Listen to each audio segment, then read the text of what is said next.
Thank you for joining us today for the Inside All Day podcast. As always, spoiler alerts ahead.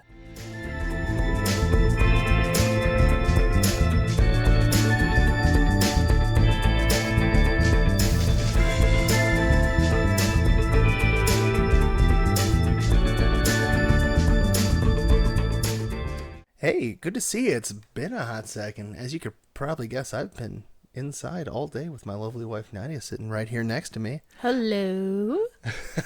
I would like to welcome you all back to the Inside All Day podcast. We're going to call this our recovery review special. We were out sick there for a little bit, but we're excited to be back and talk about everything we watched while we were down for the count. I am really happy to be back recording. That was a rough couple of weeks being sick and off schedule, but I think it was worth it. The event we went to was a lot of fun. Mm-hmm. We got to meet some really awesome people, some people that we follow. Great content creators. Yeah, Quarter Black, Neurotic. We met Salty Podcast, which Salty Nerds, yeah. Salty Nerds, who are out here, local with us, which is great. It's great to have somebody to ask questions, and they're really sweet and very nice people.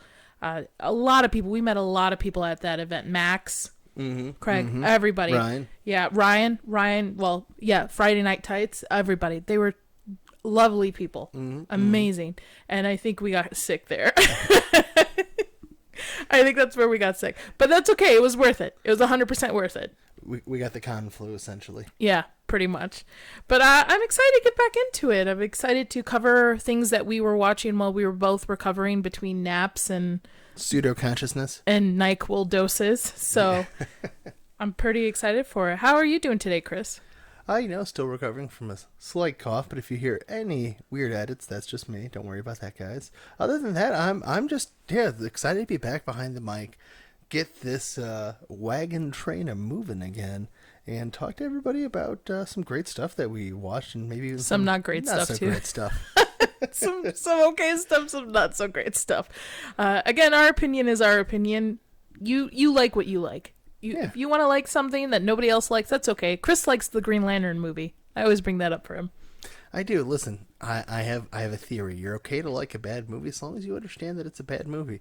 If for some reason you connect with it, you connect with it, and you know what? That's perfectly fine. You go on and you enjoy that movie, you crazy, crazy person for watching Green Lantern. But one of this list on our list is a really bad movie. Probably the worst movie I've seen all year. Well, we'll get there when we get there. Okay. I think we should probably go ahead and start with what we watched on Netflix while we were down for the count. Yep, we're going to go in order of streaming services. So first up is going to be Netflix. Wayne's World, party time, excellent. When did you join me? Why are you being my guard? I think I fell asleep during that movie. Why? I don't know why you'd admit that on record. Well, there's certain movies I grew up with that don't hold for you, and there's certain movies you saw as a kid that don't hold up for me. And I think Wayne's World is one of them. No, Wayne's World is forever. I mean, it's okay. It's okay. It's okay. All right, ladies and gentlemen, we're going to get into Netflix. What we watched on Netflix, right? First thing up first, I have a very strange habit with a series on Netflix. It's not a habit. It just happens to be your favorite to a, I don't know, overly large freakish degree. Yeah, that's true. I love this series. I watch this series on repeat. Every single time I watch this series on repeat, I will always catch jokes. I will always catch new jokes. New things, and sometimes you too when you walk in the room and you see me watching it. Well, yeah, it's because I don't watch it. That's true. They're almost always new jokes for me. We should watch it from start to finish together so you can then understand and appreciate it. And what I'm talking about is the prequel to Ozark's Arrested Development. And it is the prequel to Ozark's. Michael in Arrested Development, at the end, drives off, dumps his kid off, starts a new family, ends up in the Ozarks. Money problems there too. But I'm talking about the great show, one of the best shows, Arrested Development. There's always money in the banana stand. There is always money in the banana stand. When I get very sick or have, just an off day, I always restart that series and then I'll finish it. And then when I get sick again, I'll start it and I've probably have seen this show over 100 times. I love it. It's probably one of my favorite shows. There's a lot of background play going on. That's true. It's gotten to a habit now where I'll just, if I'm playing handheld, I'll put it on in the background just to have noise. But I'll always catch jokes. It's so good. You have never seen it in full. No, not in full. I've seen a couple of seasons. I've seen lots and bits and pieces of the end season, and really, I just blew myself. Isn't he a interesting individual in real life who plays David Cross, the comedian? Yeah. Heck yeah. Is he like how he is in the show?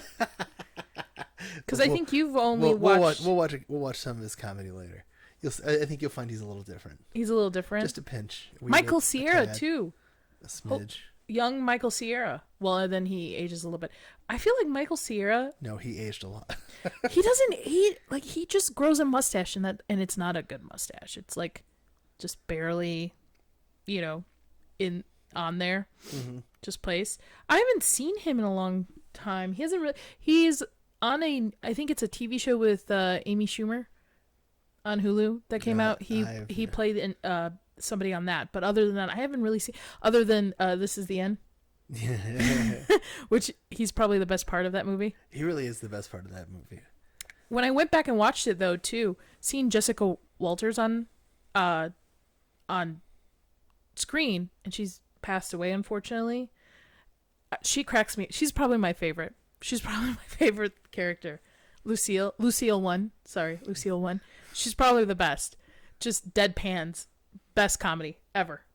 I love it. So I highly recommend it. Jason Bateman, it's very interesting to see him from season 1 to like where he is now in other projects, how young and babyface he looked like and now. So highly recommend if you have never seen it and you're looking for just a really fun comedy, just jokes within jokes, jokes referencing back. I highly recommend Arrested Development. And if you want to see Jason Bateman even younger, just watch Dodgeball. Catch him on ESPN 8, The Ocho. So underrated, I think. He will not be able to see very well, Cotton. Let's see how this works out for him. Him and Paul Rudd, both of them, they must both be vampires. Because I was watching Clueless the other day, too.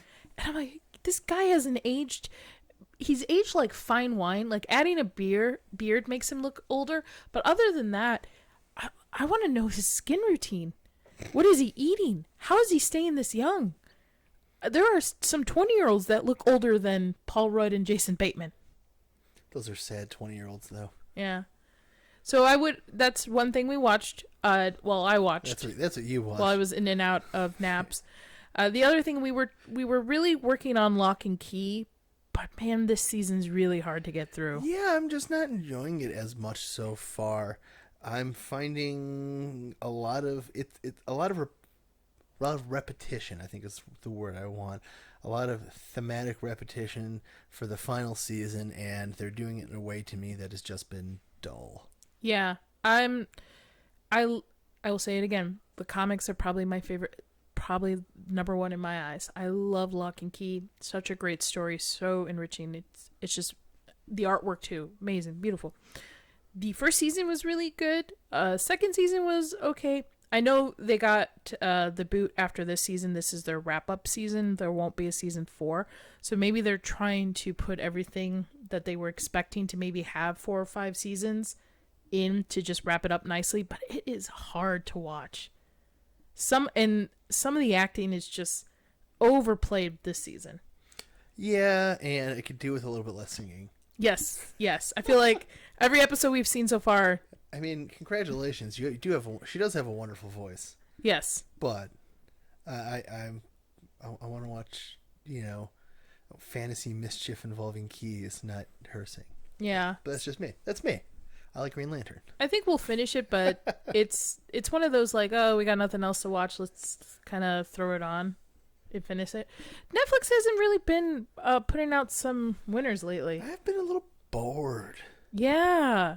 If anybody has really good Netflix recommendations, I know RRR was a recommendation to us, and we've pulled it up. We're planning on watching that. That looks crazy. All But 3 hours and 5 minutes of it. yeah, but the trailer makes it look dope. I just like, I can't even begin to imagine how the story is told. I'm excited. But other than that, I haven't really seen. Maybe October, Netflix tends to put out some good spooky Halloween related stuff. Ooh. Mike Flanagan coming out with his Midnight, is it Midnight Club or Midnight Society, which is a young, for anybody who's likes Mike Flanagan, like the Haunting on Hill House, Midnight Mass, Bly Manor. Just so you're aware, Should have directed Doctor Strange too. this new series coming out in October is a young adult. It's young adult written, so I'm not expecting the severity of the other series, but I still think it's going to be a good time. Fair enough. I can't say I've seen a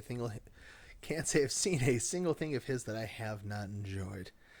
And then, Man, we powered through Midnight Mass when it came out. Sidebar. I didn't even think I was going to like Midnight Mass. I just thought I was going to be annoyed, actually. I'll be honest. My initial outtake was like, I'm going to sit here and I'm going to watch this, and I just feel like I'm not going to enjoy this. And I sat down and prepared to just be a grump. And I was more than pleasantly surprised. It's phenomenal. Yeah. And I recommend that to everyone. It's not easy. It's not an easy watch. I would like to go back and rewatch it, but it's one of those shows once you watch it, you're like, oh, that was so good. But I don't think I can watch it again for a while. Mm-mm. Nope. And one of the other shows we were watching, which you love and you recommended to me, and I got into it, was One Punch Man, the anime. It's really hard for me to get her to sit down and watch any anime, and being, once again, in and out of consciousness, being able to fit in these little episodes was a great way to do it. I have seen all the way through the first season. I have not watched any of the second season, and she is 2 episodes out from completing the first season. What's your take so far? I like it. I will say the only con to it is it's repetitive in some of the episodes. For those that don't know, it's about a guy who has superpowers who is undefeated. So pretty much he's bored. He literally defeats everyone in one punch. Yeah, he defeats everybody in one punch.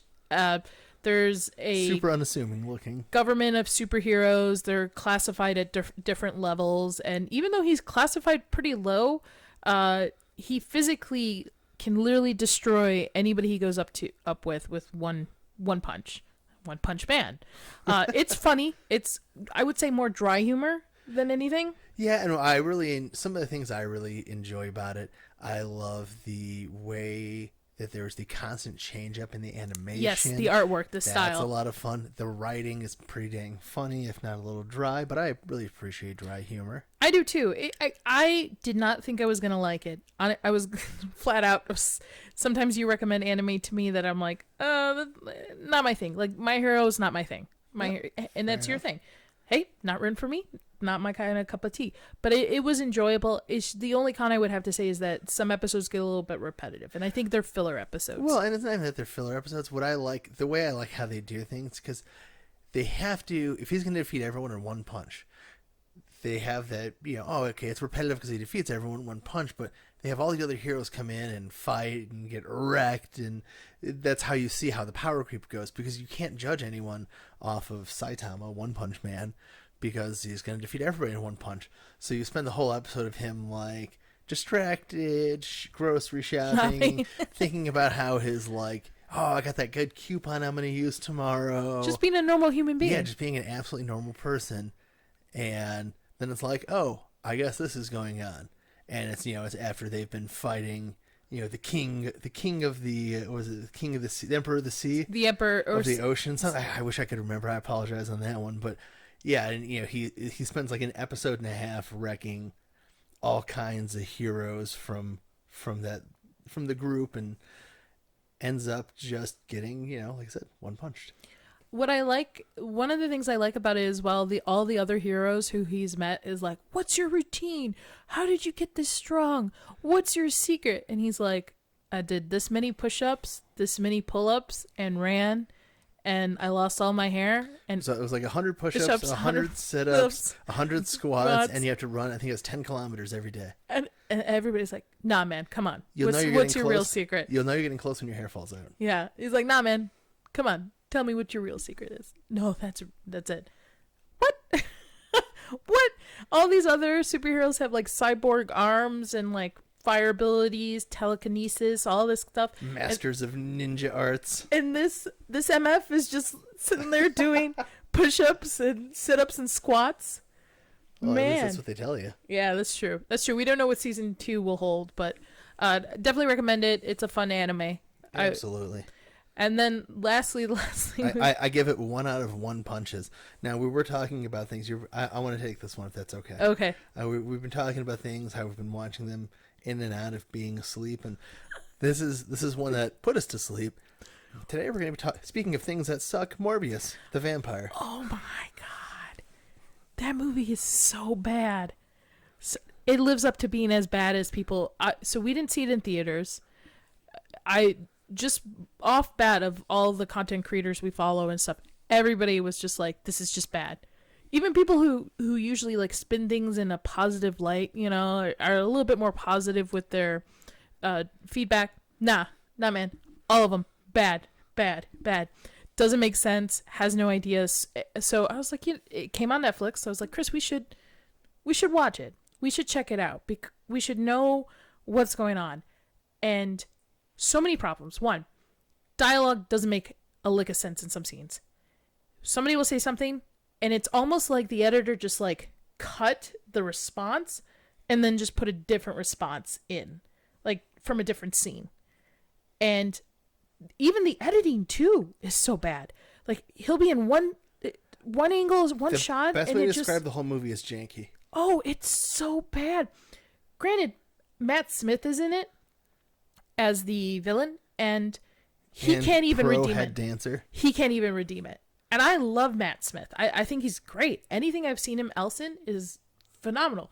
But he can't even redeem this movie. This movie is so bad. He's your probably, doctor and your Prince of Dragonstone. Yeah. This movie's probably like the worst movie I've ever seen. Ooh, that's strong. I've seen some pretty bad films. I don't know if I'd say it's the worst movie I've ever seen. I can't think of a worse movie. There's nothing else you'd rather watch this instead of. You can't think of one thing. The Mexican with Brad Pitt. I seriously would watch I would pull off my own fingernails before That's aggressive. rewatching this movie.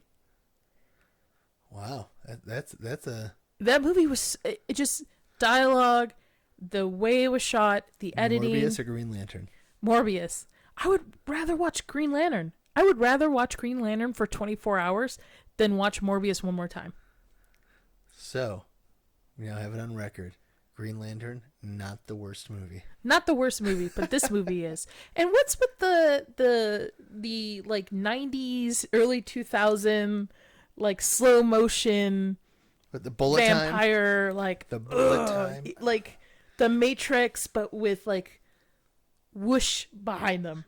whoosh, Whoosh. You know what I'm talking about? with Like when he's like flying through and when it's he's got just... what I will call the trails of spooky. Yes. What was with that?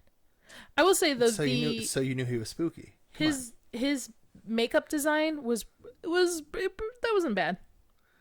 But the CGI, the layout CGI of some of the other characters is just awful. Yeah, at the end of that movie, I couldn't even tell you what happened because I believe I fell asleep. It was the Vulture.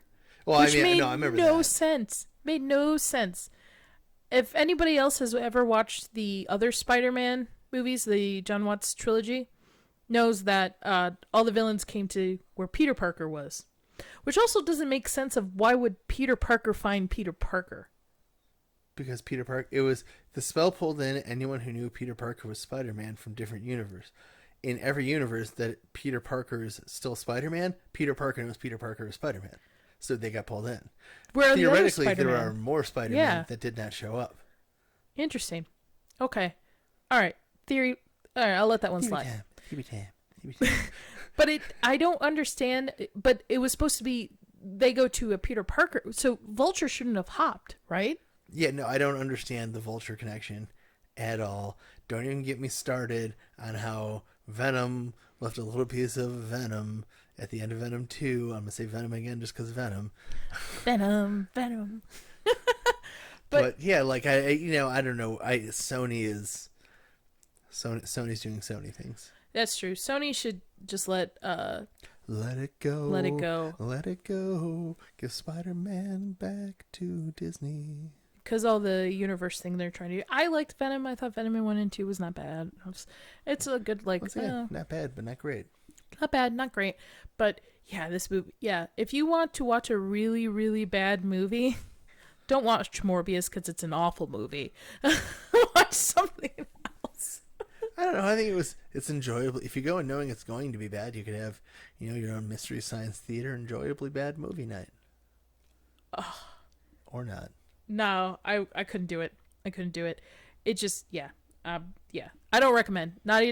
One that Nadia does not recommend. Morbius. 2 fangs, straight down. Yes, -2 fangs. All right.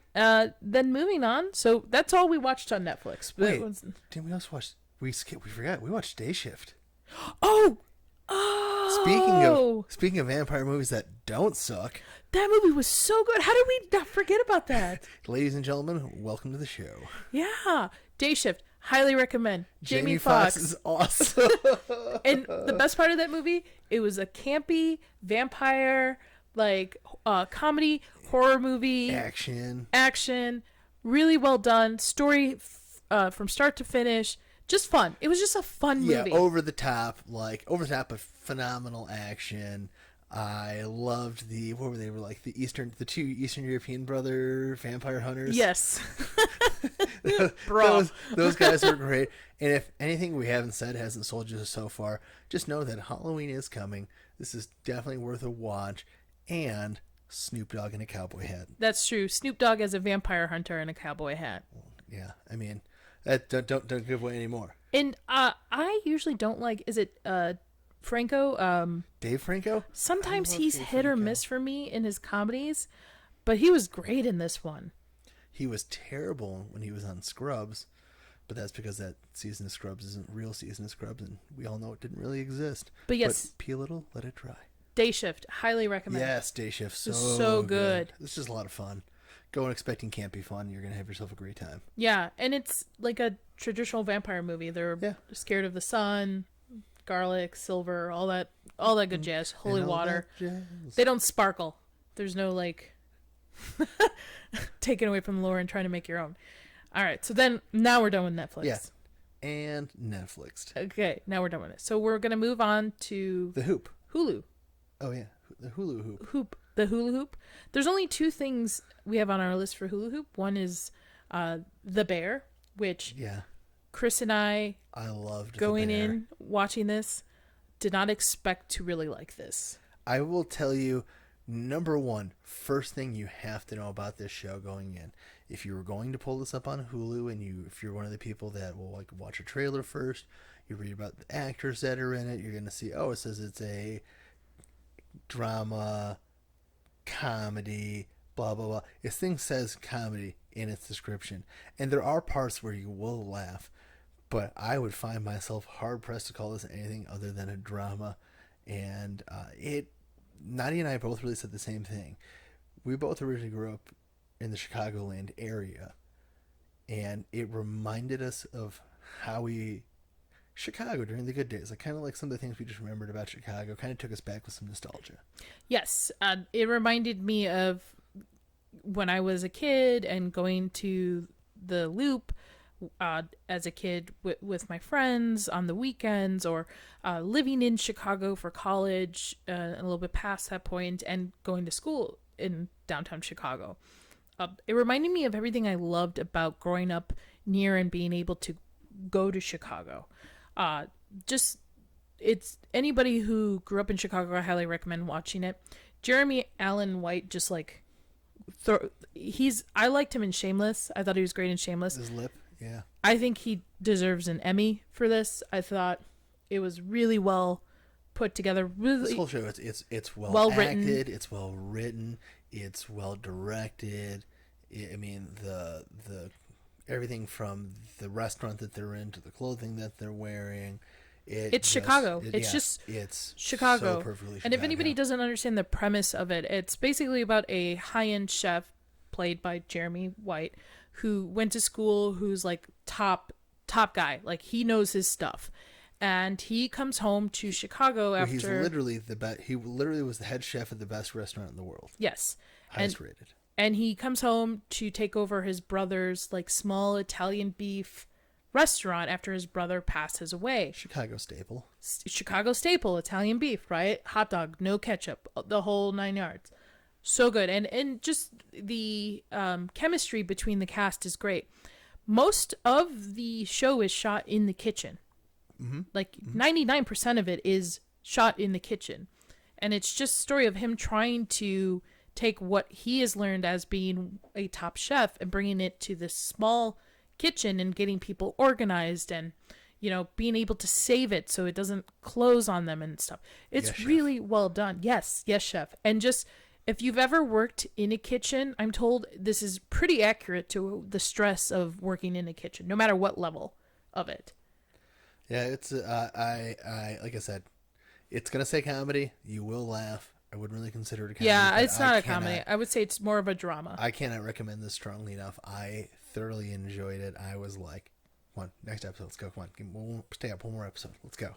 I liked the scene where they shot out their window and they're in midday and they're like, everybody okay? Everybody okay? Okay, cool. And they just put plastic wrap over it or something over it and was like, just continue. And I was like, back to the south side of Chicago. That's south side of Chicago. Random bullets and windows. And then one of the gangsters is a guy I went to high school and college with. That's crazy to me. I was like, Chris, I went to high school and college with this dude. So you know it's authentically Chicago. Yeah, it's authentically. So Chicago or not, if you've raised or not, I highly recommend it. See it. I will be really excited for a season 2. If you're not from Chicago, watch it, get a feel. I think you're really going to enjoy it. If you are from Chicago, you might have that little touch of deeper connection. I think you're really going to just vibe with it. And then the other thing on Hulu, which Chris didn't watch, but I have been watching, and I don't know why I torture myself with this, is I was a big fan of American Horror Story when it first came out. The first couple of seasons, I was dedicated to it. They recently, last year, came out with American Horror Story Stories, which are individual stories, but they're set in the American Horror Story universe, I guess you could say, because since each season's kind of intertwined with each other. And the last season, I told Chris, I said, man, shame me if I watch this again, if I continue to do this, because it's just bad. It was just bad. Last season was just bad. Even last season of just American Horror Story was bad. Just I don't know what they're doing. American Horror Story fans all come off to me like abused spouses. Like, American Horror Stories didn't mean to hit me. Like, it didn't mean to be that bad the whole season. Oh. No, next season's gonna be good, guys. I swear. Like, it's not normally like this. Oh God, it's terrible again. Please stop. So, I did it to myself. I started watching the new season. And it's bad, except for one episode. One episode, I will give it to them. It was the, I believe, Bloody Mary version of their storytelling for their American Horror Story universe. I think it's like episode 3 or 4. That one, really, really good. I enjoyed it. I thought that was one of the best episodes I've seen of both seasons. The rest of it is just pure garbage. And I feel like they're just trying to just be over the top and just not stick to a proper storytelling. And I understand some horror movies, like certain culture hits for horror movies, they're bad. They're bad, okay? But they're meant to be bad. They're meant to be campy. They're meant to be fun. They're meant to just be like over the top gore and horror. They're meant to be that, and if you enjoy that stuff, that you go, but this is just laziness, I feel. And I like Ryan Murphy. Just a cash grab.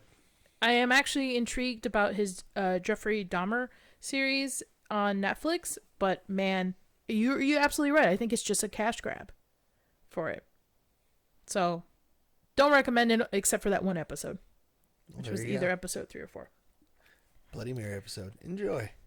So, We're gonna move away from Hulu and we're gonna go into Disney Plus. But there's only one thing we want to talk about on Disney Plus. Yeah. All right, I'm gonna just come out and say it. She-Hulk is cringy. Yeah, it's really like... It's really bad. There's one character worth redeeming in the entire show. And I'll be honest, 100%. This character should have been trash garbage. Nobody should have liked it.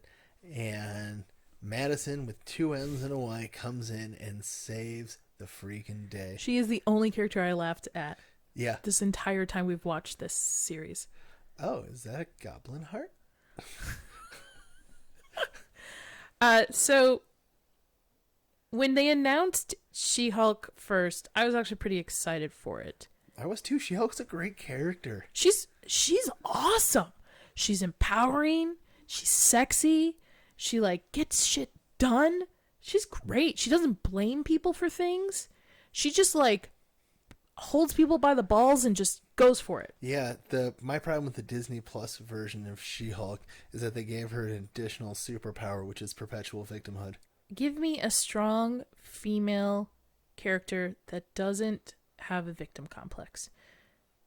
What bothered me about this entire series so far, especially the first 2 episodes, was I don't know what the writers were thinking, but everybody was up in a roar about her like first speech in the first episode, where she's like, "I'm angry all the time. I'm catcalled. I'm mansplained at work. Blah blah blah. All this stuff." She's telling her cousin here, who's the Hulk, this man literally put a bullet in his head to like go back and rewatch the first Avengers movie. To like just not be here, to not be a problem, and he couldn't do it because the big guy spit the bullet out. Mm-hmm. Like, I'm not saying catcalling is bad, but catcalling is awful. I don't know why guys do it. I've never seen it be successful. I've never even seen anyone do it. Is there like a certain percentage of women that it attracts in some way? I take it back. I know one person that did it once, and I shit you not, it resulted in them being on Judge Judy. Right. But we'll keep the name. We're gonna keep the names anonymous on here on this one. But so yeah, that's what happens. This is what happens when you catcall someone. You end up in some kind of legal procedure. Either She-Hulk or Judge Judy. And they don't know how to write legal procedures in this show. No. Nope. And the CGI is just awful. She looks different in every scene that she is She-Hulk. She's a different shade of green because they can't get the lighting right. Sure, she's bigger, she's smaller, her nose is weird. Like, they just can't seem to keep the CGI straight.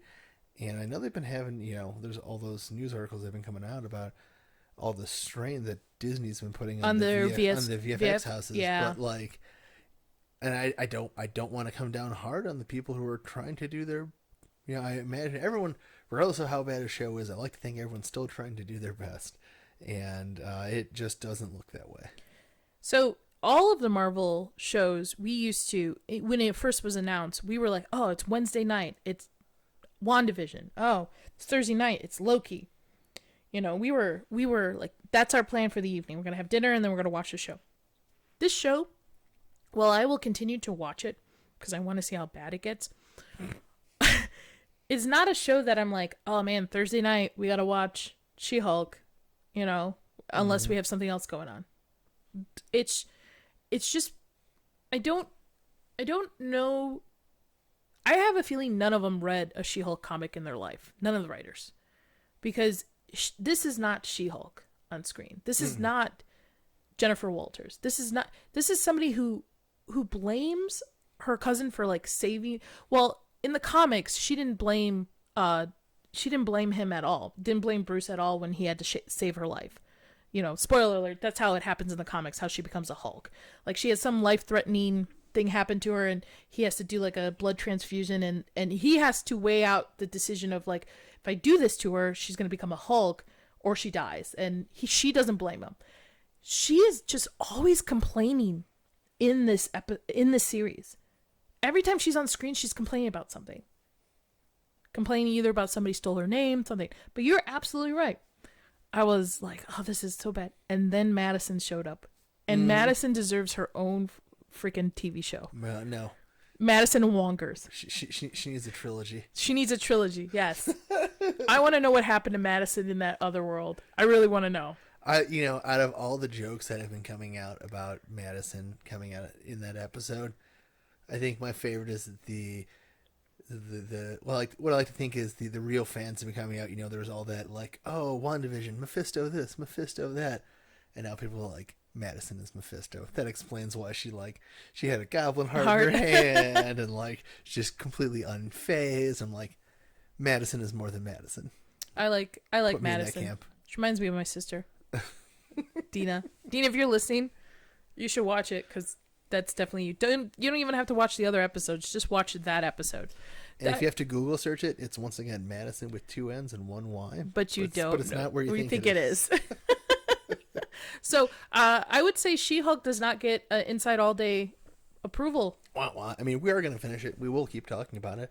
We'll watch it so you don't have to. Yeah, but it's definitely cringy worth. I don't know what's going on with Marvel TV, but I feel like it just keeps taking a nosedive. And Daredevil's coming so soon. Oh, no. I like the original yellow suit. I like the yellow and red. It doesn't bug me. I think that they're capable of doing a good version of that suit. But until I see it in the show, the couple of still images I've seen of it, I'm not impressed. You mean the really janky Iron Man cosplay that they turned into a Daredevil suit? That's not entirely unfair. But I will still combat that with, classically he was yellow and red. That's true. Yeah, no, classically he was yellow and red, but... And he's supposed to be, spoiler alert, all black by the end of the season, being in the all black back suit. to his all black suit? Well, no. Or a new black all suit? Like the Shadowland, the Beast all black Daredevil suit. It essentially looks like a black version of his Daredevil suit that he's wearing, which looks like a slightly worse version of the Daredevil suit that he was wearing in the Netflix series. Man, that show makes me so nervous. So nervous. Because if anybody knows me, I'm an very big Daredevil fan. I love Daredevil. I thought Charlie Cox plays a great Daredevil. I can even appreciate the Daredevil movie with Brendan Fraser. I'm not Brendan Fraser, sorry.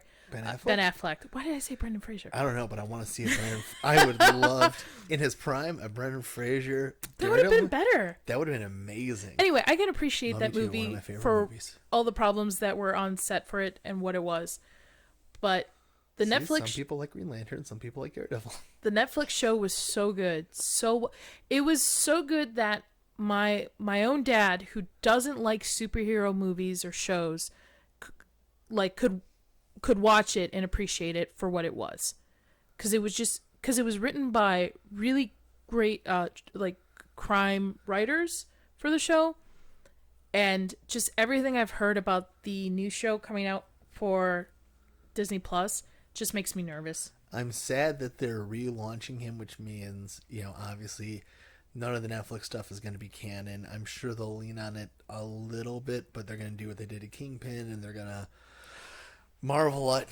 Disney Marvelize it, and then I think from there, all I can say is what I told you and our one friend, which is, as much as I am upset that we're going to be potentially missing out on the Daredevil we had, you can't blame a guy for wanting to be an Avenger. That's true, but Charlie Cox also said at D23 that this new Daredevil is a season 1. It's not a season. Yep, no, this is a fresh start. Yep, fresh start. And I know you liked Hawkeye. I didn't like what they did to Kingpin and Hawkeye. No, I wasn't the hugest fan of what they did to Kingpin and Hawkeye, but I think that's very salvageable. I hope so. I hope they're listening. He was in it so little they're not listening to us. Not yet. I know. They should, and they will. I hope they listen to the fans. I hope they understand. I don't know if they are. Probably not, because of who they hired as writers for this. Oh, you're serious. For this new season. You know what? It'll just make me go back and watch the Netflix series and appreciate the Netflix Daredevil. Can't wait to see what they do with the Punisher. Oh no. Jessica Jones. And they recasted Elektra. Yep. Too. They recast a lot of people. Oh, they recasted that poor girl for Ant-Man. Oh. and then lost. And she found out by the announcement. Was it on a Twitter or Instagram? Or something? Yeah. Oh, that's so bad. Now this is a little side story here, but for those of you who don't know, who've watched the Avengers films, the young teenager that plays Scott Lang, Ant-Man's daughter in Endgame. Everyone's excited. She's gonna be. That means she could be stature if they go in that direction. They want to make her into her superhero, and she found out that her character was recast via social media. That's an FU. Yeah, she should fire. Should have fired her freaking agent. I bet she did. Agent should know. But that's all I have to say about She-Hulk. There's a little bit more, but it's a family-friendly show. Read the comics. Read the comics before you make any opinion about the show. Read the comics and then see what they could have worked with versus what they decided to do.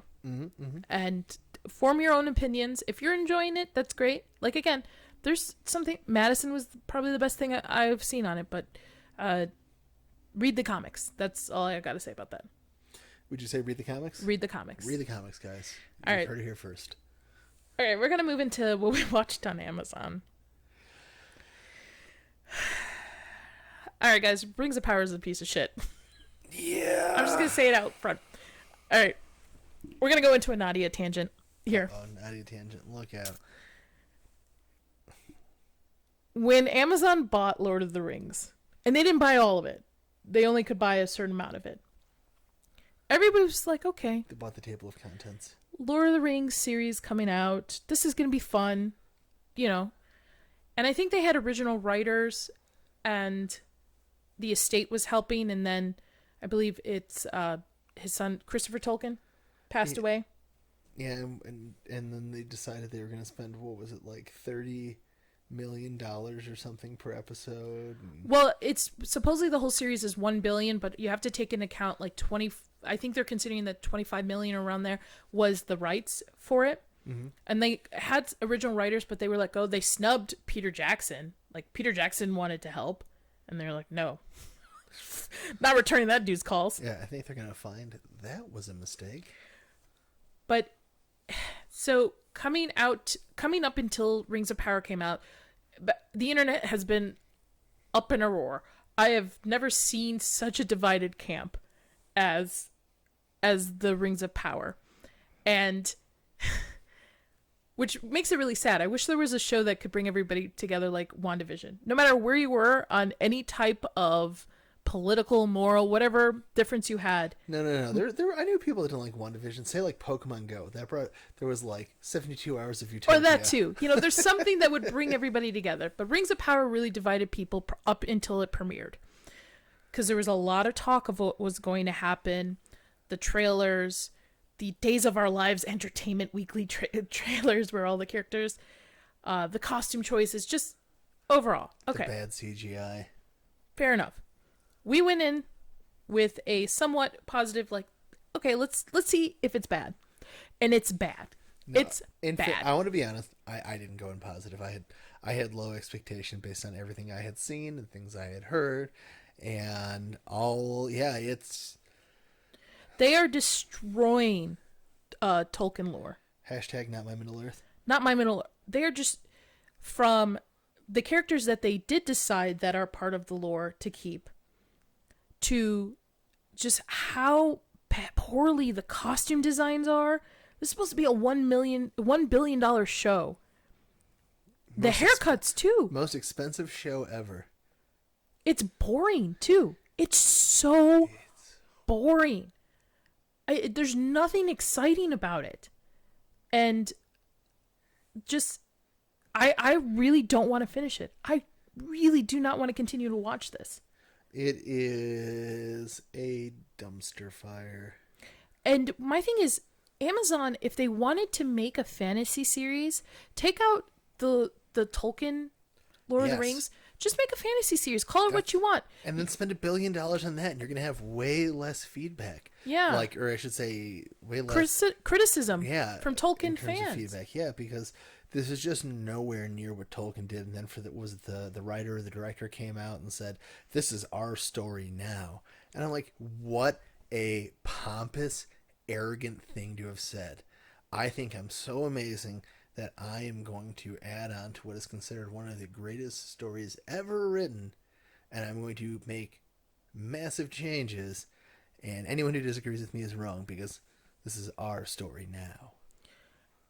And the lead character, Galadriel? or Karen as I like to put her, Karen Ladriel? she freaking has that stare. If anybody's ever seen that Samuel L. Jackson gif of him just with like a white beard and just bug-eyed and stared, she has like no emotion. Oh, was that Monster? Yeah, or something. She just has no emotion in her eyes and stuff. And just, I don't... No, she has one emotion. It's entitlement. Oh my God, is it? And I honestly, to be honest with me, my opinion about like race swapping or gender swapping characters, as long as the story is good and it's not noticeable, like I don't need to know your race, know your sex. If it's a good story, if the character's well developed, I'm on board. Let's watch it. Great. Like the whole issue with Disney with the Little Mermaid, I don't give two shits. Whatever. If it's a well done movie, then great. So Lord of the Rings going in, everybody's up in a roar about them like gender swapping, race swapping, all of this.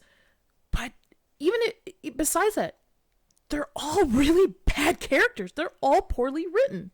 The only character I liked was the dwarf queen, and everybody expected her to be the worst of it. She was actually like the best out. The dwarves were the best. In fairness, we are a couple episodes behind.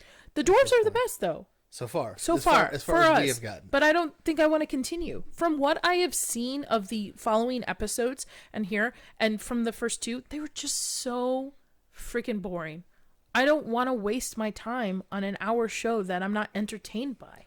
It's boring. It, effectively relieves itself on the source material. It's a whole thing. It's about questing, and you blink your eyes and here we're across the map, and you have these characters and they've changed up the armors, and it's like you had a whole series of movies to draw on for inspiration for literally what you're working on, and you went, nah, fuck that. I appreciate the Hobbit trilogy even more so now. And that says a lot. That says a lot. It's so bad that we decided to watch the Lord of the Rings extended editions for the Fellowship and Two Towers. And, Lord of the Rings, I love those books. I can remember when the first movie was announced, they reprinted the books with the movie cover on them. Mm-hmm. And I had never read Lord of the Rings up until that point. And I remember my dad taking me to Sam's Club and buying, and it was all three books in one big thick boy. And I read, and I just loved the storytelling from it. It's one of those books that if we ever have kids, like I would say, hey, read this. It's just world building. It's just character development. It's just a lot of heart to it. Well written, which I see a lot come through with the Peter Jackson trilogy. There's no heart in this. I don't feel for any of the characters. Yeah, I could not give a single flying fig about any of the characters at this point. Like there's not a single likable character on this whole show. And then them talking about potentially that wizard being Gandalf, but not Gandalf, or a lot of them. It's going to be Saruman. Sauron is the human. And I guess the last episode they were telling them to get the knife ears out, and I'm like, what the heck is this? This is not Tolkien. This is not Tolkien. Well, it can be, but they wanted to make sure they said knife ears so they can include any potential choice for political activeness, in my opinion, but that's neither here nor there. If you want really great breakdowns of each episode, I highly recommend watching Neurotics episodes on it. He does a good job. He is very informative on it, and he has been covering this way before this was released. If you want a really good breakdown, I would go watch his videos. I've read Lord of the Rings a couple times. I've seen all 3 movies several times. I've probably seen the extended editions more than I've seen the standard editions. I saw the movies in theater multiple times. And I would still be nervous to talk Lord of the Rings with Gary because he is so damn knowledgeable on the subject. Yep. Yeah, you're 100% correct. Yeah. So if I would go watch his videos, you'll get a kick out of them too. They're really well edited too, as Absolutely, well. Yeah. It's a good time to check out here when you're done with our podcast. Yeah, that's true. The other things we watched on Amazon, we started finally Paper Girls to get through it, and you kind of tapped out because it's not really written for you. Yep. So for my opinion is, if you've read the comics, I do highly recommend it. It's pretty it follows the comics pretty closely. It's definitely, you could tell, not as big of a budget as Rings of Power, though Rings of Power CGI is pretty crappy. It's definitely a more low budget, I would say, series, but it's really well written, really well acted, put to parts. So I would recommend Paper Girls. Well, and I would even recommend it if you haven't even read the you don't have to read the comics to watch it. But yeah, I didn't. I would read them. The comics are fantastic, but yeah, say of course, even though it's not for me, I personally haven't been enjoying it. I know you have, and it's Brian K. Vaughan, which has its own stamp of approval that goes with it. Yep, love Saga. I like usually anything that he's put together and written. So go watch it. You'll enjoy it. Not kid friendly. Do not recommend children watching it, even though it's called Paper Girls. Yeah, it's definitely more young adult or older. Mm-hmm. I would say. I agree. We also started watching Rick and Morty on Amazon. We bought the season pass for it, and holy shit, this first episode of season 6 was so meta, so deep. I was like looking over here. I was like, oh my god. Oh yeah, always being one room away. I think it brings back to what I originally loved about Rick and Morty in the first season, of just how deep the jokes go and how sometimes they just say something that people don't even realize it's a joke. Well, and the whole show is just, I love Rick and Morty for its ability to touch on any theme at any extremes of that specific wavelength. They go deep. They keep it light. They do deep cut jokes. They got. I mean, it's. I'm sure you've seen it. If you haven't seen it and you're, into more adult humor, I would definitely recommend checking it out. I mean, Rick and Morty is just. It's a fantastically written show. And we originally didn't like it the first time we tried it. No, you didn't like it. No, we both were 50-50 on it. I wanted to keep watching it. And then we retried it again and we got into it. So I think it holds up to the hype it is. Again, I think the season brings back what everybody loved about the first couple of seasons too. Mm-hmm. And I think a lot of questions that were asked in the first and second season about like the lore and certain storytelling is definitely being answered in at least these first 2 episodes we saw. Yeah, it's been a good time so far. And lastly, on Amazon, I watched a couple episodes of the first season of Kevin Can Fuck Himself, which I recommend because it's a very interesting concept. The story is about a housewife, and so when you first watch it, it's filmed and shown as a comedy, like a TV comedy, like Everybody Loves Raymond. What else would it be, like King of Queens, kind of filmed like that, where you have the laugh track and stuff. Yeah, like a sitcom. And then she'll go into a different room and it completely changes it to more. So funny. I literally have only seen the sitcom scenes. Yeah, it completely changes into a a drama series. Different lighting, different everything. Different camera, different filter. Yeah. So when she's like with her husband, it's always the Everybody Loves Raymond. I haven't seen him the other way around. I've only seen other people. Recommend it. It's really, really good. It really caught me off guard. It has what's her face? The sister from Annie from Schitt's Creek. Yeah, she's great in it. And it's definitely dark. It's very dark. I would say maybe a dark comedy. But yeah, it's so. I haven't seen The Husband outside of the laugh track sets. You know, it's a set scene. Everything's shiny. Everything's well put together. Everything's clean. And then she goes into the kitchen and it's dark and the tone of the show changes. There's like a cockroach that crawls by. She has to smash. She doesn't love her life.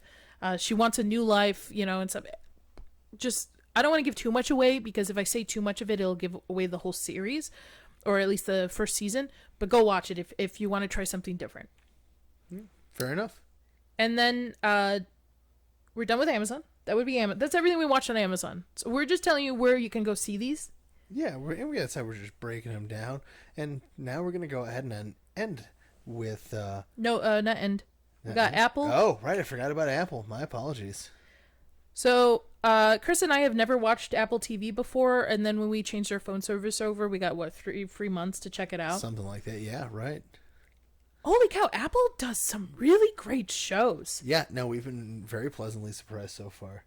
I loved the morning show. I thought that was really well done. Bits and pieces I caught were very good. I recently watched Blackbird, which is a true crime series. Takes place based off a real story that is just so... It had me hook every episode. I was like, I gotta watch the next one. I have to watch the next one. Well done. Recommend it if you like true crime series. Check it out. But the one show that we both started watching and just were blown away by... It's so heartwarming. Ted Lasso. It's so good. Oh my god. I didn't think it was going to be that good. I dare say, for those of you who also watch Ted Lasso, we believe. That show was our... If we watched something a little too dark or a little too gory or something, it was our, like, palate cleanser. Yeah, palate cleanser. I'd say refresher. That's a good way to put it. Palate cleanser. I like that. And every single character is so well written in that show. Mm-hmm. Mm-hmm. And for those of you who are not familiar, my personal favorite character on the show is Roy Kent. Hercules? Is going to be Hercules. Or technically, not going to be, is Hercules at the end of Love and Thunder, if you go ahead and watch that little snippet with Zeus talking to him. So, that was a nice little extra bit for me, but he's one of my favorite characters. I just love how curt he is. He's just so, like, short and aggressive with everybody on everything. That show, man, I agree with you. I love Roy. I think he's one of the best written ones. The whole premise of the show is they took an American football coach and brought him over to England to be a soccer coach, or they call football. So they thought, and the person who hired him to come over wanted to basically sabotage it was her ex-husband's football club that she won in a divorce, and she wanted to sabotage just to hurt him more. But Ted changes her whole perspective of life. Yeah, Ted isn't a coach, he is like the coach. And he's dealing with his own stuff too, which you see small breaks of it throughout the series. And we finished it, and I'm blown away by it. It deserves all the Emmy nominations, wins, all of it. It's well written, it's well directed, it's well acted. It's just so put together.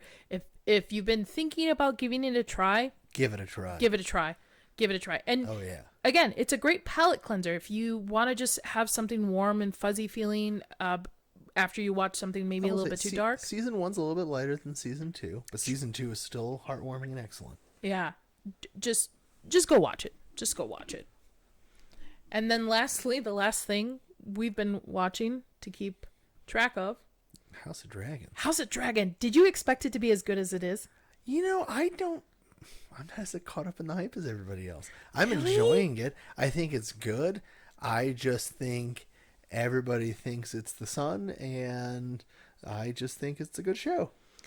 I don't necessarily think it's the sun, because at the end of the day, it leads to season 8 of Game of Thrones. So, womp womp. We know where it's going. Womp womp. What did you say? But it reminds me of everything I loved about the first couple of seasons of Game of Thrones. That whole political chessboard back and forth, the trying to figure out characters' motives. Just so well done. And I can definitely appreciate that. I'm enjoying those same aspects that you are. It's just, to me, a lot of it just feels derivative of just Game of Thrones as a whole. I understand what the whole show is about, but when you're going to do a spin-off series, I expect it to be a little bit different, not feel like the exact same show with a new set of characters. I could see that. Or maybe at least have new music for it. No, see, I know why they kept the theme music, though, and that is because it is such a well-known theme song at this point. They've already invested a ton of money in it, and then anybody who hears it, I don't care what you're watching, you hear that, you go, oh, that's Game of Thrones. But they're also doing a Jon Snow spinoff, too. I think they're trying to build a whole... It's a trivia show called You Know Nothing. Yeah. Starring Jon Snow. Game of Thrones universe, I guess. Which is interesting because I see a mix. So a lot of people like it. The GOTCU? I guess. Game of Thrones Cinematic Universe? A lot of people like it who have both read the books and who were expecting this to be complete horseshit. But on the other hand, it's making a lot of fans mad because they're like, where the fuck is the next book, dude? Where's the next book? It's been like over 4,000 days since the last book was released, like 11 or 12 years. Admittedly, I've never read the books, but I'm going to tell everyone a secret right now. You heard it here first. He's never going to release that book. I don't know. He might. Nope, I don't think it's. Do you think it's going to be a situation that if he ever, not saying I would like it, knock on wood, and you heard me knock on wood, that if he were ever to pass, because he's an elderly dude, if he ever to pass, up there in years, somebody would finish it? I think they're going to go on his computer and it's going to say Chapter 1. Really? And it's just going to be fucking blank. Well, because he asked, I watched an interview with him and he asked Stephen King, because Stephen King like writes out 3 or 4 books a year, just like pumps them out, and Stephen King's like, oh well, what I do is I make sure that I write a certain amount per day. And so, like, let's say we have a 300-page, 400-page book. I always make sure to get, like, anywhere from, 5 to 10 pages a day out or something to that extent. And I guess Martin was like, I have to be, like, in a certain mindset, and then I'll get, like, a page out. And that's it. And then I'll wait a little bit and again, maybe get another page out. Chapter 1. I also think he's more interested in other projects that he's part of. True, and don't worry. When they pull up that Word document and they see it, Chapter 1 will at least be bold and underlined. He's at least gone to that effort. Anyway. and I also, so I've never read the House of the Dragon books, but I guess those books, the wait for those books postponed the other books, and he's on other projects too. He writes other projects too. I can't stand authors that make you wait. Jim Butcher, where's my next Dresden Files book? That's true. Man, but I will say House of Dragon surprised me. I was not expecting to like it as much because the media for it, the marketing for it, made it seem like they were trying to make it like take current political issues now and social issues and somehow like intertwine them in a lot of the showrunners. Really. But it's not. You listen to the showrunners of like what they were trying to go for in the directors, and then you watch the show and you're like, you sure you're talking about the same show you just directed? You're talking about, the current political events? You're talking about the show you filmed over half a year ago? Yeah, no, it's totally written just for this current political event that just happened. Let me continue to tell me how you're shoehorning this in. And Matt Smith as Daemon Targaryen steals the scene. Is the show. But Patty, I forgot his last name. Patty, I know his last name's very, very hard to say. It's very Smith. Johnson. No, it's hold on. House of Dragon. Patty. Patty Considine? Where is it? Considine? It's so hard to say his freaking last name.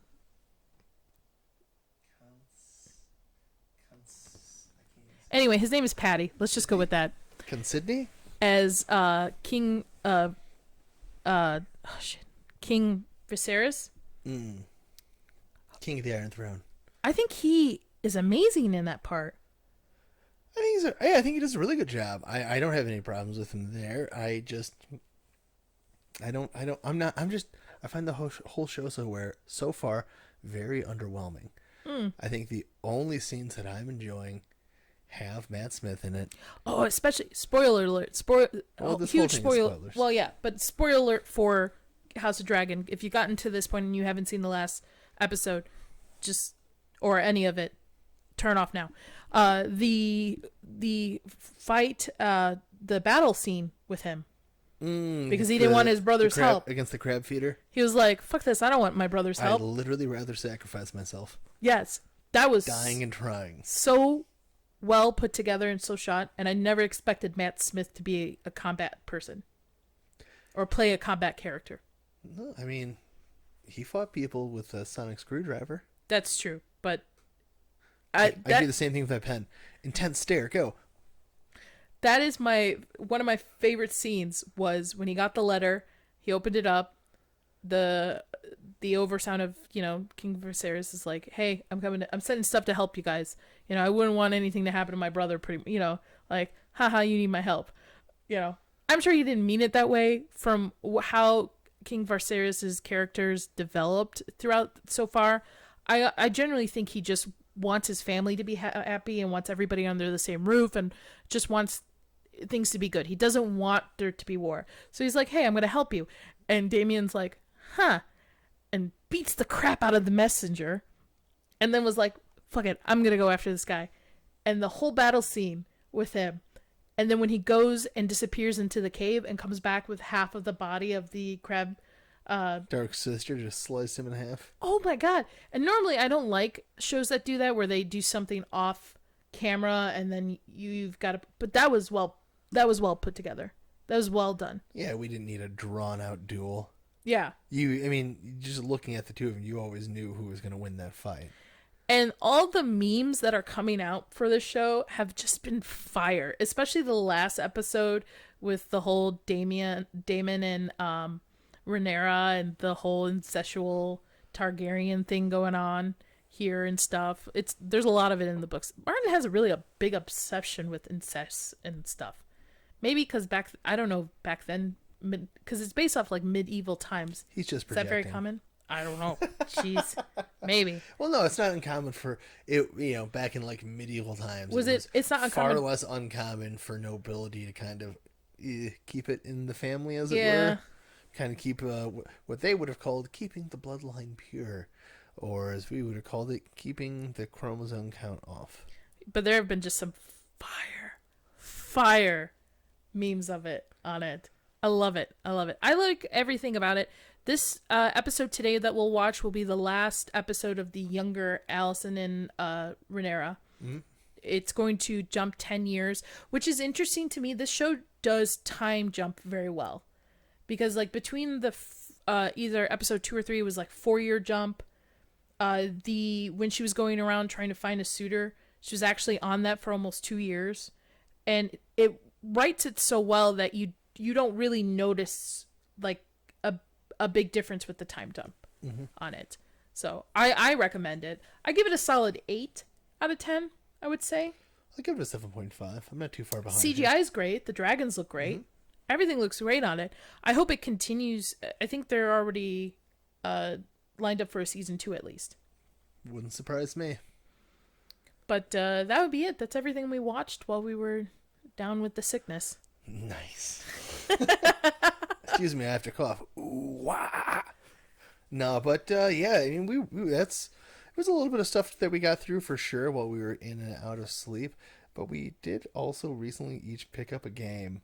That's that true. We're each individually excited about. And I'm going to go ahead and tell you guys that, and I know everything I've been talking about has been Switch. And I just love the Nintendo Switch so much. And Splatoon 3, if you enjoyed the first 2 games, is so good. And I love everything they've done with this game. So if you're unfamiliar with Splatoon, it is a third-person, calling it a shooter game would be a little disingenuous. So you play a paintball. Yeah, paintball would almost be a closer, like a squid paintball game. Yeah, so you play as a squid kid it's an inkling or an octoling if you're on the other side of that equation, as it were, and you go around playing these 4-on-4 matches where the whole point isn't to, wipe out the enemy team, although you certainly can do that. It's the winner is determined by who has inked the most floor. So you use your paint gun, to paint the floors, the walls. You can swim in it. You have to refill your ink tank that way. So there's a lot of fun to be had there because it's just not your traditional first-person shooter. And I enjoy it because, quite honestly, I've always loved shooters, and my ability at them has not always been the greatest. So even when you miss in this game, you're still inking the floor. You're still getting points. You're still doing good for the team. So I just like it because they've taken what you had from the first two games, and I'm not saying they did anything super different. There's definitely some great new stuff in there, but they've just kind of taken off some of the sharp edges and made everything better. Still got that fantastic style, the great music. The matches are short, which is one of the things I really love about it. So far, it only takes me at most about 30 to 40 seconds to get into a match. Most of the time, it's like 15 to 20. And they're 3-minute matches. I can't recommend it enough. It's got single player. It has a kind of a horde mode where you have to defend like a little island. It's called Salmon Run, and you have to collect these eggs from defeating the bosses during Salmon. Anyways, there's a lot of different modes for you to check out. You want to play it single player. You want to play it online with friends or solo. I give Splatoon 3 I give it 2 squids up. Out of what? Out of 2 squids. And the game I picked up was Disney Dreamlight Village.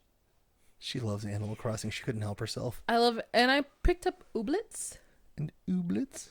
I like farming games. So if you've played Animal Crossing and you're a Disney adult, or a Disney kid, I guess, Disney Dreamlight Village is pretty fun. You get to do pretty much a lot of things you do in Animal Crossing. You farm, you have, you collect things, you cook, you decorate your house, decorate your little village, change your clothes. The only difference is in Disney Dreamlight, there's quests that you have to complete to level up your characters. They just released a new patch to fix some of the bugs recently. It's crashed once or twice. It's crashed a couple of times. There's been a couple of issues, but it's Gameloft, so if anybody's played video games, that should ring a bell. And also, it does have a great intro price. You can get the base game for just $30. That's true. I didn't pay $30. I paid the Ultimate Edition because I wanted the Pixar Toy Story stuff. And I'm impatient. I've been probably playing this game obsessively for hours. Like, as soon as I get off work, I play for like a couple hours. Or if I got like nothing to do on a Saturday, I'll play for a couple hours. So you can play. You can't visit each other's villages. I don't know if that's something they're going to eventually. Is it a village or a kingdom? It's a village. Really? It's a village you're building now. Why don't call it a kingdom? Certain starter characters already. You get Goofy, Mickey, Merlin, and then you unlock certain characters. I'm sure the way the game Wally, which is my favorite, the way the game is set up, I have a feeling they could potentially do like even more extended versions of it where you'll get additional characters down the line. But it's a good time. It's a good, like, I don't want to say time wasting game because I think video games, just like movies, TVs, and books, are just a different media to. Time is enjoyed. It's not wasted. True. So if you like Animal Crossing, highly recommend it. Do it. Ooblets 2, same thing, same concept where you collect. It's like Animal Crossing meets Pokemon. True. Yeah, you have like your own little pet, an ooblet, and different. You collect those guys, and you have quests and stuff like too. You have dance battles. Again, I'm a cozy gamer. I like games that are cozy, and Ooblets is definitely a cozy game. So if you are a cozy gamer as well, pick up Ooblets. I got it on sale for like $20. Definitely worth the price. Put it on your wish list. I'm sure it'll go back on sale too. I wouldn't say Disney Dreamlight is a cozy game. Maybe a little bit. I think it falls in the cozy gamer vibe. A little bit, I would say. You've just been stressed out by mushrooms. I have been so stressed out by mushrooms. So stressed out. In the game, people. But that would be it. That would be our comeback. Just so everybody knows, our next 2 episodes will release in October. So there might be a little bit of a break between now and then. We'll have 2 episodes, Halloween related, spooky related, coming out. Prepare yourself for spooky season. I believe we're going to be dropping the next episode October 12th is what I looked at. I'll be doing some traveling beforehand, so we won't have time to record. So, but otherwise, we're excited to be back. Thank you so much for joining us today. As always, once again, that was my lovely wife, Nadia. My name is Chris. I want to thank you so much for spending a little time inside with us today. Yep, and check us out on all social media. We're on Facebook, Instagram, Twitter, Discord. Am I forgetting one? Yeah. Oh, we have a website. www.insidealldaypodcast.com. Oh, TikTok. TikTok too. We tick the talk. Now that we sound like we don't know what we're talking about, you can go to InsideAllDayPodcast.com and get access to all of our social media. We have links for all that available for you on there. Like, comment, subscribe, do all the things. 5 Leave us stars. those stars, please. Toss a coin to your Witcher. Give your Pokemon a citrus berry, and I need a third reference. In Splatoon 3, stay fresh. Have a good one, guys. Have a great one.